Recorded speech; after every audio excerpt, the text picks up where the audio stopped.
အားလုံးပဲမင်္ဂလာပါဗျဖိုးဘောတင်းမြန်မာ YouTube Channel ကနေပြန်လည်ကြိုဆိုလိုက်ပါတယ်။ဇွန်လ30ရက်နေ့ည7:00နာရီခွဲမှာကစားမယ်ကမ္ဘာဖလားပွဲ Round of 32ပွဲစဉ်ပထမဆုံးပွဲအဖြစ် IB9 နဲ့ နော်ဝေးတို့ပွဲစဉ်ကိုခံမှန်းပေးသွားမှာဖြစ်ပါတယ်။အာရှကြီးဖွင့်လှစ်မှုကတော့နော်ဝေးကနေပေါ်ဒီကို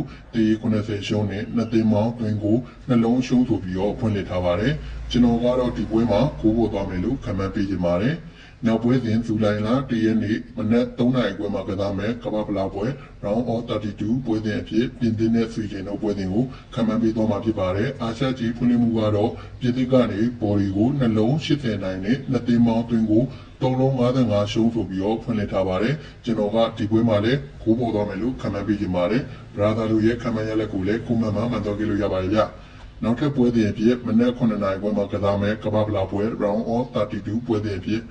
မက္ကဆီကိုနဲ့အီကွေဒေါတို့ပွဲစဉ်ကိုခံမှန်းပေးသွားမှာဖြစ်ပါတယ်။အာရှကြီးဖွင့်လှစ်မှုကတော့မက္ကဆီကိုကနေပေါ်ဒီကို65ရှုံးနဲ့2သင်းပေါင်းတွင်ကိုနှလုံး35နိုင်ဆိုပြီးတော့ဖွင့်လှစ်ထားပါတယ်။ကျွန်တော်ကတော့ဒီပွဲစဉ်မှာမက္ကဆီကိုနိုင်သွားမယ်လို့ခံမှန်းပေးချင်ပါတယ်။အချိန်ကြီးများကြီးပြောင်းပြန်လည်းရှိနိုင်ပါတယ်။ Brother တို့ရဲ့ခံမှန်းရလက်ကိုပုံမှန်မှန်တော့ကြလို့ရပါတယ်။